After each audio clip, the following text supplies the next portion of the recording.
بسم الله والصلاة والسلام على رسول الله وعلى آله وصحبه من والاه. The story of a young girl and a young man at the time of the Prophet alayhi salatu wasalam. The young girl is like 7 years old. What happened, the Prophet alayhi salatu wasalam received clothing to distribute among the Muslims. And he started giving them, this goes to your sister, this goes to your son, whatever it is.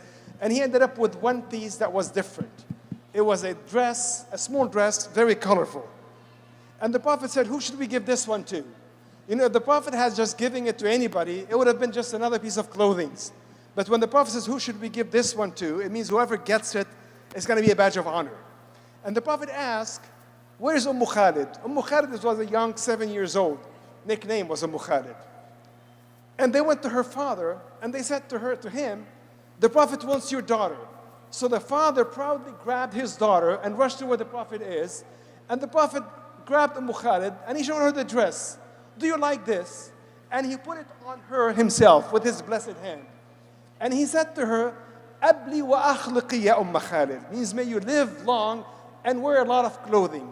And that's what happened. She lived until she was in her 90s with few things left, but one thing that she kept was that little dress. But it had lost all of its colors at that time. A young man, Mu'adh bin Jabal, was sitting next to the Prophet ﷺ. The Prophet, with his blessed hand, he grabs his hand and he brings him closer to him. And he said to him, Ya Mu'adh ibn Jabal, you know, by calling him by his name, it established that connection. And Mu'adh bin Jabal, Labbayka ya Rasulullah. Here I am, ya Rasulullah, what do you want? And the Prophet told him, Wallahi. And the Prophet doesn't need to swear because he's a Sadiq alayhi salatu wassalam. He said to him, Wallahi inni la uhibbuk. Wallahi, I love you. And Mu'adh bin Jabal said to him, Bi abi wa ummi anta ya Rasulullah wa ana kadhalika wallahi uhibbuk. Dearer than my father and my mother, and so I love you, wallahi ya Rasulullah. And the Prophet gave him an advice. He said, always after prayer, remember to say, Allahumma a'anni ala dhikrika wa shukrika wa husni ibadatik. Ya Allah, help me to thank you, to worship you properly.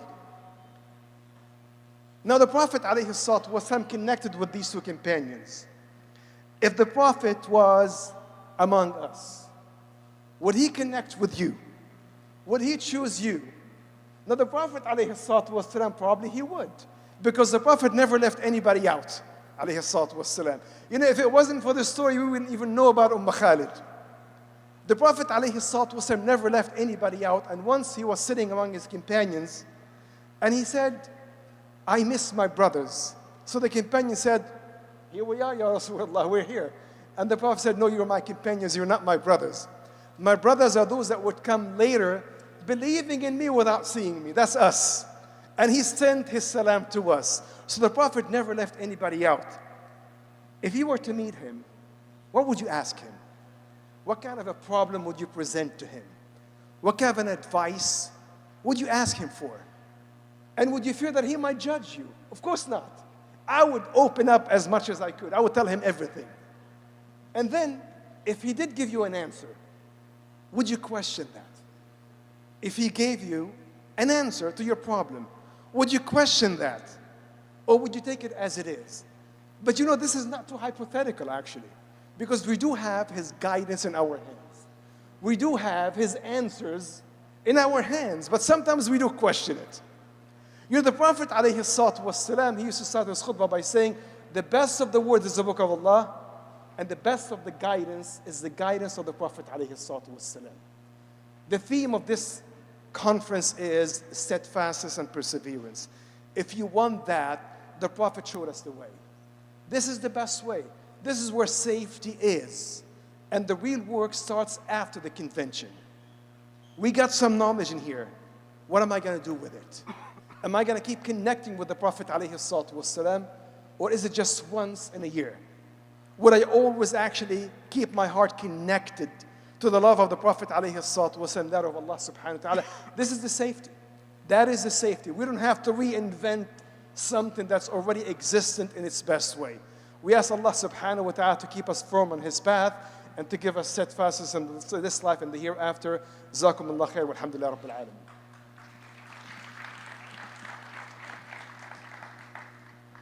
MashaAllah, after that, I don't have anything to say.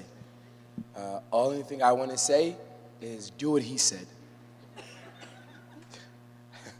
Like, seriously.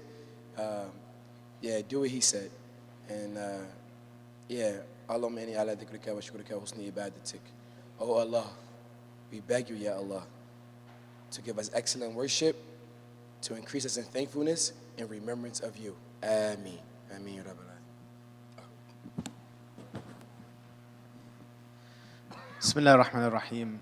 I'm just going to recap a little bit of what I talked about in the morning, and I'm going to assume that anybody who's here right now wasn't here in the morning for the first session. And if you were, you're a champion, and may Allah subhanahu wa ta'ala bless you immensely. But you know, a lot of the speeches were about Islamophobia, and a lot of the speeches touched upon the tragedies that happened in New Zealand and the terrorist attack that our brothers and sisters faced while they were just trying to worship Allah subhanahu wa ta'ala. And Allah mentions in the Quran, you know, the statement from the time of Fir'aun, أَتَقْتُلُونَ رَجُلًا أَن يَقُولَ رَبِّي اللَّهُ. You're going to kill a man just because he says, my Lord is Allah. And that's a real difficult weight behind those words that we're trying to grapple with today. And I wanted to just reiterate the three essential points that I was hoping to convey to each and every one of you. And the first is that we should never, ever, ever lose hope. That faith in Allah subhanahu wa ta'ala is based upon having hope in Allah Azza wa Jal. The Prophet said, let not a single one of you die except that you have beautiful thoughts about Allah subhanahu wa ta'ala. The believer has beautiful thoughts about the future and what's going to happen. The Prophet sallallahu alaihi wasallam once met a man who was sick, an old man who was sick. And the Prophet said to him, may you be pure, inshaAllah. May Allah purify you. The old man said, purification, tahur, how am I going to be purified? Rather,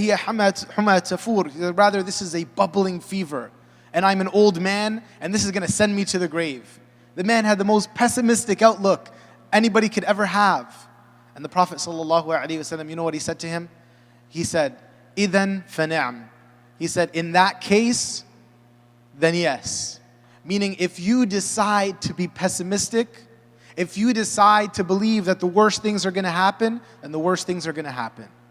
But if you decide to be hopeful, if you decide to say that Allah Azza wa Jal is our Lord, He's the most powerful, He's the most gracious, He's the most merciful, and He will help us, and He will aid us, and He will make a better tomorrow, and you really believe that Allah subhanahu wa ta'ala will allow that to happen. أَنَا عِنْدَ ظَنَّ عَبْدِي بِي. The Prophet says that Allah says, I am whatever my servants think of me to be. So let's think the best of Allah subhanahu wa ta'ala. And second is for us not to be afraid. Not to be afraid. And to continue to turn to Allah subhanahu wa ta'ala in this time, recognizing that the hardship and the tragedies that we face are the oven which will bake our iman, which will allow our iman to be worthy of something. Did you think that you could say you believe and that you'll never be tested? No, tests are essential for our iman to be worthy of something. So as we face these tests, we're not going to be afraid. As we see these tragedies, we're not going to fear. Rather, we're just going to increase in our hope in Allah subhanahu wa ta'ala and recognize that our iman is increasing and being established through the hardships that we're seeing. And the last thing that I want everyone to remember is that we're going to keep working. We're going to keep working. Even if all the doors close, we're going to keep working. It doesn't matter how dire and how difficult things go. You know why? We're not working so that people like us. We could do everything right and society could hate us. But you know what? That doesn't matter. We're still going to do everything right. Why? Because we're working for Allah subhanahu wa ta'ala. We're not working for people. We're not worshiping people.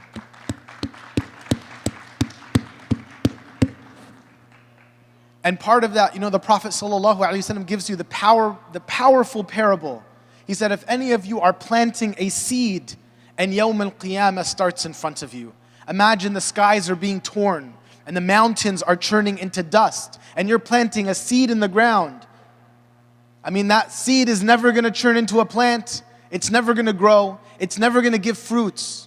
And the Prophet ﷺ says, if you see Yawm al-Qiyamah happening and you're planting that seed, plant it anyways. Because the reward is with Allah subhanahu wa ta'ala. وَمَا كَانَ اللَّهُ لِيُضِيعَ إِيمَانَكُمْ. God is not going to cause your faith to be lost. So we will keep working. We will keep persevering. We will keep struggling for justice and fairness and excellence and truth, no matter what happens, no matter the tragedies, no matter the difficulties, because we're doing this for Allah subhanahu wa ta'ala and not for anyone else. Jazakumullah khair. Assalamu alaikum. Salam. So I want to bring us back from sort of the macro level, of which our brother just talked about, to the micro level, which is where I spend a lot of my conversation with you. Today I've talked about marriage and building a strong relationship. We talked about social media. We talked about using that tool, not letting it use you. We talked about things like lowering the gaze today. We talked about speaking up. I've covered a lot of conversations. I've met a lot of you, and I've had a lot of really beautiful conversations. And there are 2 points that I really want to have all of you walk away with in this regard. When we talk about perseverance, there's many different layers to this, which I think we're all understanding. But the one area that I want to recap is to remember where I began, was that quote from M. Scott Peck from The Road Less Traveled, where he said that he defined love as the desire to nurture or nourish your own and someone else's spiritual well-being. And I said earlier today that if there was one way I could translate what it means when we say, I love you for the sake of Allah, this would be it. To the desire to nurture your own, but someone else's spiritual well-being. And so part of perseverance, part of making a difference, part of making a change in the world is starting with the very people that you see every single day, your family members, the people that are closest to you. To truly love them for the sake of Allah is to desire to support them in their spiritual development, to be a part of someone else's relationship in knowing Allah subhanahu wa ta'ala.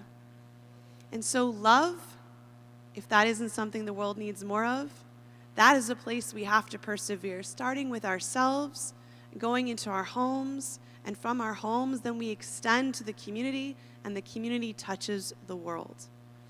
And the second point that really, I think, came out over and over again in the conversations was about connection.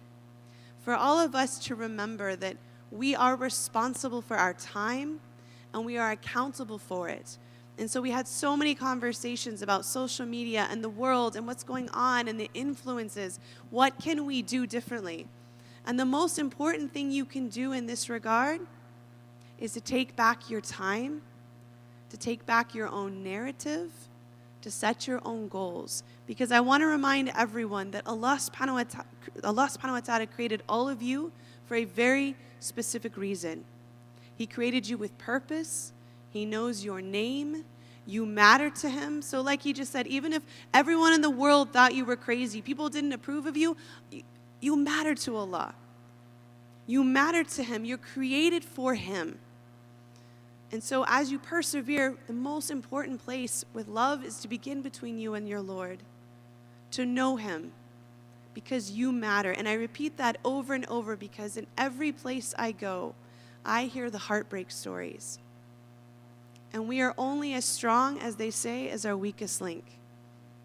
And so we have to love each other for the sake of Allah. And to do that means that I care about your spiritual well-being and you care about mine. Thank you. I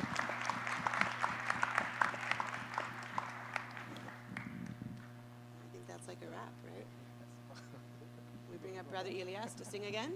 So, yes, one more nasheed. We bring him up? So, our sister Megan will make dua. No, our respected teacher. Bismillah, make dua. We ask Allah subhanahu wa ta'ala, as He brought us here today to bring us again in the company of the Prophet alayhi salatu wasalam, in the highest place in the Jannah. We ask Allah subhanahu wa ta'ala to help us listen to the truth and help us follow it. We ask Allah subhanahu wa ta'ala to help us recognize the falsehood and help us avoid it. We ask Allah subhanahu wa ta'ala to make the best of our deeds, the last ones that we do, and the best of our days, the day that we shall meet Him.